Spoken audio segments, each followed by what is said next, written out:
Վիլյամ Սարոյան 50 յարդանոց վազքը Ես 12 տարեկան էի այն տարին, երբ Նյու Յորքից նամակ եկավ, որից հետո որոշեցի դառնալ մեր շրջակայքի ամենաուժեղ մարդը։ Այդ նամակը իմ բարեկամ Լայոնել Սթրոնգֆորդից էր։ Դրանից ոչ շատ առաջ ես կտրել էի խիզախ ծովագնացներ ամսագրի կտրոնը, ստորագրել, դրել ծրարի մեջ ու փոստով ուղարկել միստր Սթրոնգֆորդին։ Նա անմիջապես պատասխանեց ինձ։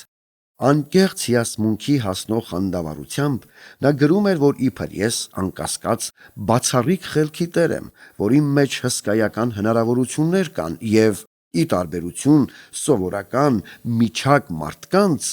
պարապ դատարկաբանների ժամանակին ինձնից նշանավոր մարդ դուրս կգա։ Իմ մասին ունեցած նրա կարծիքը շատ էր նման իմ սեփական կարծիքին։ Ինձ համար խիստ հաճելի էր իմ մտքերի այդպիսի պերճախոս հաստատումն ստանալ, հատկապես Նյու Յորքից, այն էլ մի մարդուց, որն աշխարհում ամենալայն կրծքավանդակն ուներ։ Նամակին կցված էին միստր Սթրոնգֆորդի մի քանի լուսանկարներ, որոնցում նա գրեթե մերկ էր, եթե չհաշվենք մի կտոր ընձառյուծի մորթին։ Դա մի հաղթանդամ տղամարդ էր, մինչդեռ իր ասելով մի ժամանակ թուլակազմի մեկն էր եղել։ Նա ոտից գլուխ պատված էր պիրկ մկաններով եւ հավանորեն կարող էր բարձրացնել ու շուռ տալ 1920 թվականի Ֆորդ տիպի ավտոմեքենան։ Այդպիսի բարեկամ ունենալը պատիվ էր։ Բայց դժբախտությունն այն էր, որ հողս չէր բավականացնում։ Չեմ հիշում, թե որքան ունեի մեր ծանոթության սկզբում, բայց դա մի գումար էր, որի մասին բոլորովին չարժեր խոսել։ Վարվելով միստր Սթրոնգֆորդին իր հիացմունքի դիմաց շնորհակալություն հայտնելու ցանկությամբ, ես միաժամանակ չգիտեի, թե ինչպես բացատրեմ իմ դրամազրկությունը, որպեսզի մեկեն նրա աչքում պարապ դատարկաբան չերևամ։ Ուստի օրեցօր հետաձգելով իմ պատասխանը, խոսքեր գտնելու համար, որոնք չթունավորեին մեր բարեկամությունը եւ ինձ ոչնչությունների շարքը չդասեին, որոշեցի խորհրդակցել իմ քեռի Գրիգորի հետ, որն այդ ժամանակ ուսումնասիրում էր արևելյան փիլիսոփայությունը։ Նա ապշեց իմ արտակարգ պատվամոլությունից, բայց լիովին բարեհաճ վերաբերվեց ինձ։ Նա ասաց, որ համաձայն յոգերի ուսմունքի զորության գաղտնիքն այն է, որպեսզի ինքդ քո մեջ արձակես խորհրդավոր կենսական ուժերը, որոնք ամփոփված են յուրաքանչյուր մարդու ներսում։ Այդ զորությունը, ասաց նա զարհուրելի անգլերենով, որով սիրում էր պարծենալ ինձ հետ խոսելից, Աստծուց է։ Ասում եմ քեզ, Արամ, այդ զարմանալի է։ Ես ասացի, որ ուզում եմ մարզվել, ուժեղ մարդ դառնալ, բայց չեմ կարող ձեռք զարկել դրան, մինչև միստր Սթրոնգֆորդին փող չուղարկեմ։ Փող, ասաց քեռիս արհամարանքով։ Ասում եմ քեզ, Արամ, փողը ոչինչ է։ Աստծուն կաշառել չես կարող։ Չնայած չէր կարելի ասել, թե քեռի Գրիգորը թուլակազմ էր, բայց իհարկե նա այնպիսի ուժի տեր չէր, ինչպես Լայոնել Սթրոնգֆորդը, թե որ նրանք ֆրանսիական ըմբշամարտի բռնվեին, ամենայն հավանականությամբ միստր Սթրոնգֆորդը կստիպեր քեռուս անձնատուր լինել, կամ էլ տակով կաներ, կսպաներ նրան, կիրառելով որևէ կիսաներսուն կամ գլխակռփում։ Սակայն մյուս կողմից ինչ իմանաս, չնայած քեռիս բոլորովին էլ այնպես հաղթանդամ չէր, ինչպես միստր Սթրոնգֆորդը, փոխարենը միստր Սթրոնգֆորդն էլ քեռուս պես կատաղի եռան չուներ։ Համենայն դեպս քեռուս հետ ըմբշամարտելիս միստր Սթրոնգֆորդը հավանորեն բավականաչափ անախորժություններ կունենար, եթե նկատի ունենանք այն խորհրդավոր ուժերը, որոնք մշտապես արձակվում էին քեռուս ներսից, այնպես որ հաճախ նրա կայծակնային հայացքը ստիպում էր որևէ հաղթանդամ մարդու նահանջել կամ խոսակցության կեսին ձայնը կտրել։ Փողի առթիվ միստր Սթրոնգֆորդի հետ բացառության խոսքեր գտնելուց շատ առաջ ես նրանից երկրորդ նամակն ստացա։ Դա նույնքան սրտագին էր, որքան առաջինը, թերևս նույնիսկ մի փոքր ավելի սրտագին։ Ես հիացած էի եւ սկսեցի եռանդով արձակել իմ խորհրդավոր կենսական ուժերը։ Հոլի պես պտտվում էի, գլուխկոնծի տալիս, բարձրանում ծառերը, փորձում շուռ տալ 20 թվականի Ֆորդը, ըմբշամարտի հրավիրում բոլոր ցանկացողներին, մի խոսքով ամեն կերպ գրգռում ու անհանգստացնում էի ծնողներիս ու մեր հարևաններին։ Միստր Սթրոնգֆորդը ոչ միայն չէր նեղացել ինձանից, այլ նույնիսկ իջեցրել էր ուսման վարձը։ Սակայն պահանջվող գումարը դեռևս գերազանցում էր իմ հնարավորությունները։ Ես ամեն օր թերթ էի վաճառում, բայց այդ փողը ծախսվում էր հացի եւ այլ ուտելիքների վրա։ Մի ժամանակ ես վեր էի կենում ծեքին ու թափառում քաղաքում, փողով լի դրամապանակ գտնելու հույսով։ Այդպիսի թափառումների մի շաբաթվա ընթացքում գտա մի 5 սենթանոց ու 2 պեննի։ Պատահեց նաև մի կանացի պայուսակ, ինչ որ գարշահոտ շպարանյութով, բայց առանց փողի, եւ մի թերի թղթով, որի վրա անվարժ ձեռքով գրված էր. Սթիվ Հերթվիգ,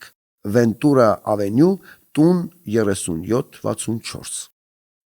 Երկրորդ նամակից 3 օր անց երրորդ ուղերձ նստացա միստր Սթրոնգֆորթից։ Մեր նամակագրությունը դառնում էր միակողմանի։ Իսկապես, ախր ես բոլորովին չէի գրում նրան։ Միստր Սթրոնգֆորթի նամակներն անդիմադրելի էին, բայց առանց փողի դժվար էր պատասխանել դրանց։ Ուղղակի ասենք, բան չկար պատասխանելու։ Առաջին նամակը եկավ դեռևս ձմռանը, եւ հենց այդ ժամանակ էր, որ ես որոշեցի դառնալ մեր շրջակայքի ամենաուժեղ մարդը։ Իսկ ապագայում թերևս աշխարհի ամենաուժեղ մարդկանցից մեկը։ Ես ունեի դրան հասնելու իմ սեփական մտքերը։ Բացի դրանից ինձ օգնեց նյույորքցի միստր Սթրոնգֆորթի ջերմ բարեկամությունն ու բարձր հովանավորությունը, իսկ տանը Քերի Գրիգորի խորհրդավոր ու կատաղի խնամակալությունը։ Միստր Սթրոնգֆորթի նամակները շարունակում էին ստացվել 2-3 օրը մեկ, ամբողջ ձմռան ընթացքում եւ հետո գարնանը։ Հիշում եմ, այն օրը, երբ ծիրանները կարգին հասել էին գողանալու համար, ես Նյույորքի իմ բարեկամից ստացա նրա ամենահմայիչ նամակներից մեկը։ Դա նոր կյանքի,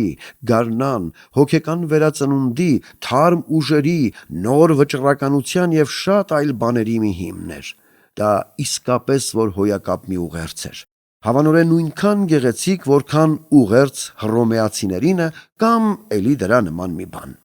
Դա ներծծված էր լեգենդի վսեմությամբ, տիեզերքի շնչով, սեփական ուժի հպարտ զգացումով, որն այնքան հատուկ է բիբլիական ժամանակներին։ Այդ զմայլեցուցիչ հիմնի վերջին պարբերության մեջ վերապահումներով ու ներողություններով հիշատակվում էր փողի արգահատելի հարցը։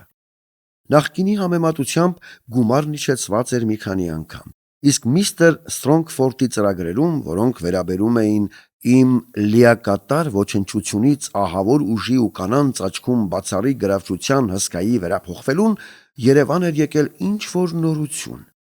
Միստր Սթրոնգֆորթի ասելով, նա մտադիր էր սովորեցնել ինձ մի հարվածով կամ դրա նման մի բան։ Համենայն դեպս նա պատրաստ էր $3 մի ծրարի մեջ դրած իր բոլոր գաղտնիքներն ուղարկել ինձ, որից հետո մնացյալը իմ եւ պատմության գործն էր։ Ես այդ բանը քննարկեցի Քերի Գրիգորի հետ, որն այդ ժամանակ հասել էր պասի, ինքնահայեցողության, ամենօրյա բազմաժամ ոտքով քայլելու եւ դողդողալու շրջանին։ Մենք ամբողջ ձմեռ, շաբաթը 2-3 անգամ խոսում էինք, եւ նա իր աննման կոտրատված անգլերենով հայտնում էր ինձ այն բոլոր գաղտնիքները, որ սովորել էր յոգերից։ Ասում եմ քեզ, Արամ, ես ամեն ինչ կարող եմ, դա զարմանալի է։ Ես հավատում էի նրան։ Չնայած նա բավական կորցրել էր իր քաշից, քնից զրկվել, իսկ աչքերը մի տեսակ տարօրինակ փայլ էին ստացել։ Այդ ձմեռ նա խիստ արհամարանքով էր նայում աշխարհին եւ խորին կարեկցանք տածում հիանալի անխոս կենդանիների հանդեպ, որոնց մարդիկ տանջում են, սպանում, ուտում, ընտելացնում եւ սովորեցնում ամեն տեսակ օիններ թափել։ Արամ, ասում էր նա, հանցանք է ստիպել ձիերին աշխատել եւ կովերին մորթել եւ սովորեցնել շներին ցատկել, իսկ կապիկներին ծխամորճ ծխել։ Ես նրան պատմեցի միստր Սթրոնգֆորթի վերջին նամակի մասին։ Փող, բացականչեց նա։ Նրանք շարունակ փող են ուզում, այդ ինձ դուր չի գալիս։ Քերիս իր ողջ խորհրդավոր թմրությունը ձեռք էր բերել բոլորովին ձրի հանրային գրադարանի աստվածաբանական, փիլիսոփայական, աստղագուշական գիր գրականության բաժնում։ Սակայն նա ինքը հավատում էր, որ այն ուղղակի Աստծուց է ստացել։ Առաջ նախքան յոգերին ձեռք զարկելը մի հիանալի մարդ էր, զվարճասեր, բրնձողու սիրահար, բայց երբ շնոր իջավ վրան, խմելը թողեց։ Ասում էր, որ այժմ շատ ավելի հիանալի խմիչք է ճաշակում, քան բրնձողին կամ մի ուրիշ բան։ Ինչն էր այդ, հարցրի ես։ Արամ, ասաց նա, դա իմաստությունն է։ Այսպես թե այնպես նա միստր Սթրոնգֆորդին բարձր չէր դասում եւ համարում էր խարդախի մեկը։ Դե չէ, կարքին մարդ է, ասացի ես, բայց Քերրիս կատաղեց, սկսեց ազատ արձակել իր խորհրդավոր կենսական ուժերը եւ ասաց. Ես նրա գլուխը կջարդեմ, որպեսզի պստիկներից չխափի։ Նա չի խափում, ասացի ես։ Նա խոստանում է $3 իր բոլոր գաղտնիքները հայտնել ինձ։ Ասում եմ քեզ, Արամ, ասաց Քերրի Գրիգորը, նա ոչ մի գաղտնիք էլ չգիտի, խափեբայի մեկն է։ Չգիտեմ, ասացի ես, դա պետք է ստուգել։ Լավ, ասաց Քերրի Գրիգորը, դա հանցագործություն է, բայց ես քեզ $3 կտամ։ Քերրի Գրիգորը տվեց ինձ այդ $3, որը ես ուղարկեցի միստր Սթրոնգֆորդին։ Եվ ահա Նյու Յորքից եկավ մի ծրար, լցված միստր Սթրոնգֆորդի գաղտնիքներով։ Դրանք տարօրինակ կերպով հասարակ էին, այդ բոլորը ես այնպես էլ գիտեի, միայն թե ծուլանում էի կատարել։ Ամբողջ գաղտնիքն այն էր, որ շուտ վեր կենաս եւ մի կես ժամ զանազան ակրոբատիկ շարժումներ կատարես, որոնք պատկերված էին նկարների մեջ։ Հետո այն էր, որ հարկավոր է կուշտ ջուր խմել, ավելի շատ լինել ազատ օդում, ուտել թարմ, սննդարար մթերքներ եւ այդպես շարունակել մինչեւ որ հսկա դառնաս։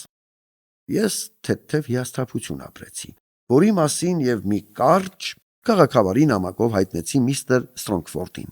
Նա ինձ չպատասխանեց, եւ այդ օրվանից ես նրանից ոչ մի լուր չունեմ։ Այդ ընթացքում ես հետևում էի նրա խորհուրդներին եւ օրեցօր ավելի ու ավելի ուժեղանում։ Ասելով այդ ընթացքում նկատի ունեմ, որ ուղիղ 4 օր կատարում էի նրա խորհուրդները։ 5-րդ օրը որոշեցի քնել, փոխանակ ծեքին վեր թռչելու, իրար խառնելու ողջ տունը եւ տատիկիս բարկացնելու։ Տատիկս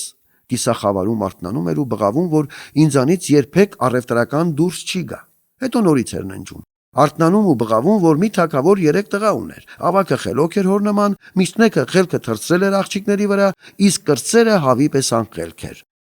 Դրանից հետո նա անկողնուց վեր էր կենում եւ մինչ ես ին վարժությունները կանեի, հեքիաթը բարձրաձայն պատմում էր մինչեւ վերջ։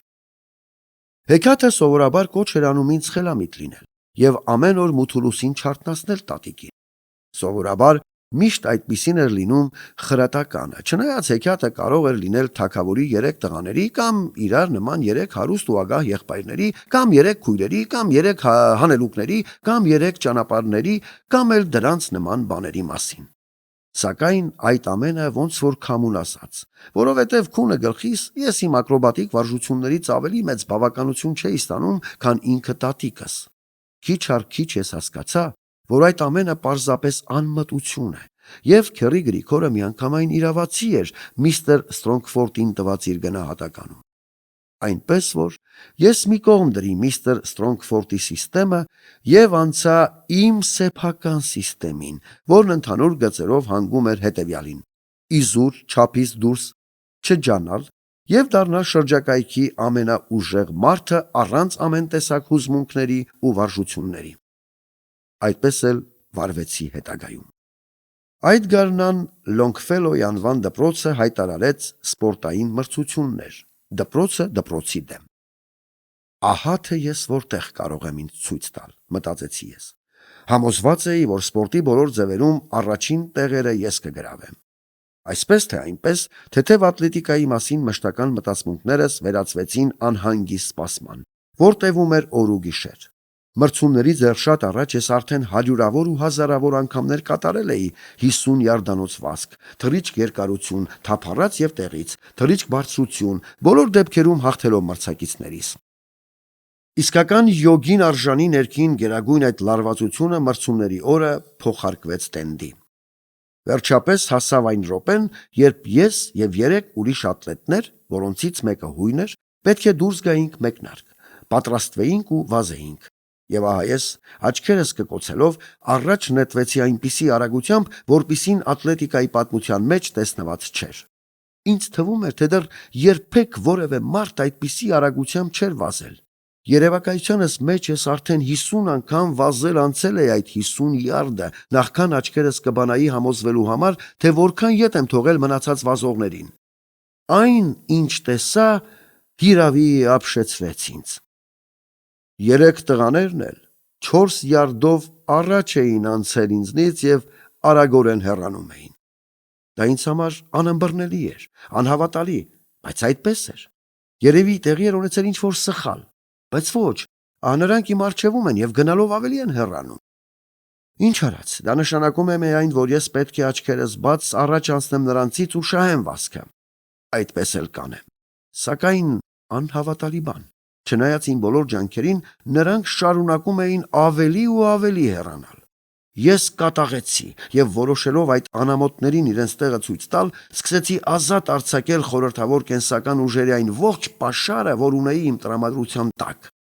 Բայց նույնիսկ դա ոչ մի քայլով ինձ չմոտեցրեց նրանց, և ես հասկացա, որ անհայտ մի ձևով ինձ խաբել են։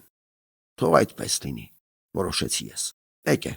կշահեմ ու ինձ խաբողներին ամոթահար կանեմ։ Եվ մի անգամ էլ իմ ողջ կենսական ուժերը ներդրեցի վազքի մեջ։ Այնքան էլ շատ տարածություն չէր մնացել վազելու, բայց գիտեի, որ դեռ կարող եմ բոլորին անցնել։ Շուտով համոզվեցի, որ այդպես չէ։ Վազքն ավարտվեց։ Ես տեղ հասա վերջինը, 10 յարդ ետ մնալով։ Առանց տատանվելու տեղնուտեղը բողոքարկեցի և վազողներին հրավիրեցի նոր վազքի, նույն տարածությունը, այս անգամ հակառակ ուղղությամբ։ Նրանք վճռականապես հրաժարվեցին, իսկ դա անշուշտ նշանակում էր, որ նրանք վախենում էին ինձ հետ մրցելուց։ Ես այդպես էլ ասացի, նրանք իրենք էլ հիանալի գիտեն, որ ես կհաղթեմ։ Ճիշտ նույնը պատահեց ինձ հետ սպորտի բոլոր մյուս ձևերում։ Տուն դարձա խիստ չարացած և ուժեղ տենդի մեջ։ Ամբողջ գիշեր զառանցում էի և 3 օր հիվանդ պառկեցի։ Տատիկս քնքշությամբ հոգ էր տանում ինձ, և հավանորեն միայն նրա շնորհիվ ես չմեռա։ Երբ քեռի Գրիգորը այցելեց ինձ, նրա այտերն արդեն առաջվա պես ներս ընկած չէին։ Երևում է թողել էր պաս պահելը։ Դրանից առաջ նա մոտավորապես 40 օր ու 40 գիշեր պաս էր պահել։ Ինքնահայեցողությունը նույնպես թողել էր, որովհետև ըստ էության առարկան սպառել էր մինչև վերջ։ Դա նախկին լավ մարդն էր, կոնծաբան, զվարճասեր ու սիրահետող։ «Ասում եմ քեզ, Արամ, – ասաց նա, – մենք մեծ տոհմ ենք, մենք կարող ենք ամեն ինչ»։ Ձայնագրող օպերատոր Վահան Նահապետյան, կարդաց Սամվել Ղազարյանը։